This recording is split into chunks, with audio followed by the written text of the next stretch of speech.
अस्सलामुअलैकुम students, lecture number 8 finite state machine आज हम डिस्कस करेंगे। इससे पहले जो टोटल 7 लेक्चर हैं उसमें हमने थ्योरी ऑफ ऑटोमेटा का इंट्रोडक्शन देखा था। साथ में हमने ऑटोमेटा की 2 टाइप्स देखी थी, NFA और DFA।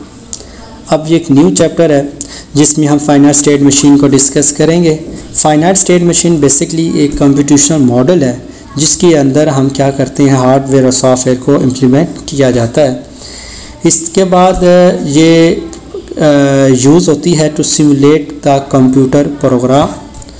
और लास्ट जो इसकी एप्लीकेशन है इसको मैनी फील्ड में इस्तेमाल किया जाता है, मैथमेटिक्स से लेकर आर्टिफिशियल इंटेलिजेंस, गेम एट्सेट्रा।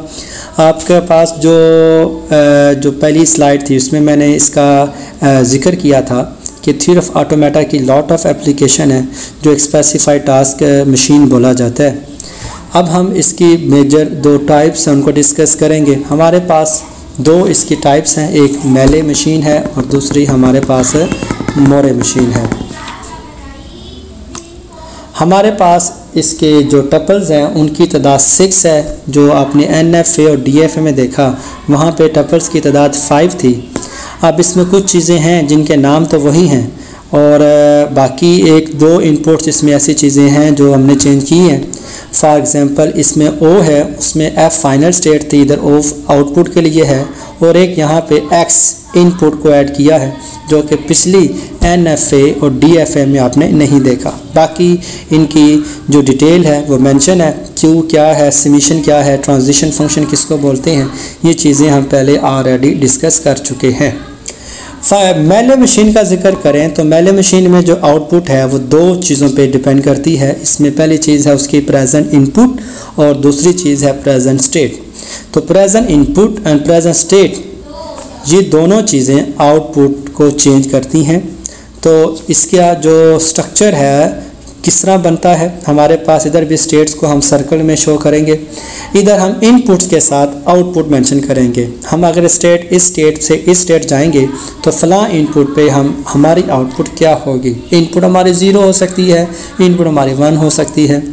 तो इसी तरह हमारी आउटपुट भी 0 हो सकती है, आउटपुट भी 1 हो सकती है। अगर हम इसकी एक एग्जांपल देखें, ये एक एग्जांपल है मेले मशीन की जिसमें बोला गया कि अगर आप A से B जाते हो 0 इनपुट के साथ तो हमारे पास जो आउटपुट होगी वो 0 होगी। B पे अगर आप 0 के साथ जाते हो तो आप 0 पे ही रहोगे, B पे रहोगे और लेकिन आपकी आउटपुट 0 रहेगी। और अगर आप B में आप 0 इनपुट लेके जाते हो C की तरफ तो आपके पास आउटपुट 1 होगी। इसी तरह ये एक मैंने स्ट्रक्चर बनाया हुआ है सैंपल के तौर पर कि मेले मशीन की डायग्राम किस तरह होगी। अब बात करते हैं मोरे मशीन की। मोरे मशीन और मेले मशीन में फ़र्क इतना है कि मेले मशीन 2 चीज़ों पर डिपेंड करती है, प्रेजेंट स्टेट और इनपुट, लेकिन आपके पास Moore machine just present state पे डिपेंड करती है। इसका जो स्टेट डायग्राम का सिंटैक्स समझ लें या इसका लेआउट समझ लें, डायग्राम समझ लें, तो वो क्या करते हैं, स्टेट्स के अंदर हम क्या करते हैं, आउटपुट को मेंशन करते हैं, इनपुट के साथ हम आउटपुट मेंशन नहीं करते। इसमें देखें हमारे पास अगर हम इस स्टेट में मौजूद हैं तब हमारे जो आउटपुट है वो वही रहेगी, चाहे हम इस स्टेट से दूसरी स्टेट पे जाते हैं या आप इसी स्टेट पे दोबारा लूप लगा लेते हैं। इसमें आउटपुट जिस स्टेट पे हैं वही मेंटेन रहेगी। अब ये एक एग्जांपल है हमारे पास A की। अब A की आउटपुट फाइनल हो चुकी है कि 0 है। हाँ, 0 के केस में आप A से B की तरफ जा रहे हो और 1 के केस में आप C की तरफ जा रहे हो। दोनों केस में हम क्या करेंगे, आउटपुट A की 1 रखेंगे। इसी तरह अब B की आउटपुट 1 है।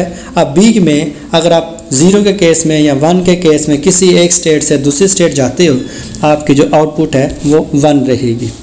तो स्टूडेंट्स, आज हमने स्टेट मशीन के बारे में देखा जिसमें हमने उसकी 2 टाइप्स देखी, जिसमें टाइप्स हमारे पास थी मेले मशीन एंड मोरे मशीन। इंशाल्लाह ताला नेक्स्ट लेक्चर में आपको मेले मशीन का प्रॉपर सारा स्ट्रक्चर बताऊंगा और मोरे मशीन का स्ट्रक्चर डिस्कस किया जाएगा और हम मेले को मोरे और मोरे को मेले में कन्वर्ट भी करेंगे। तो तब के लिए अल्लाह हाफिज़।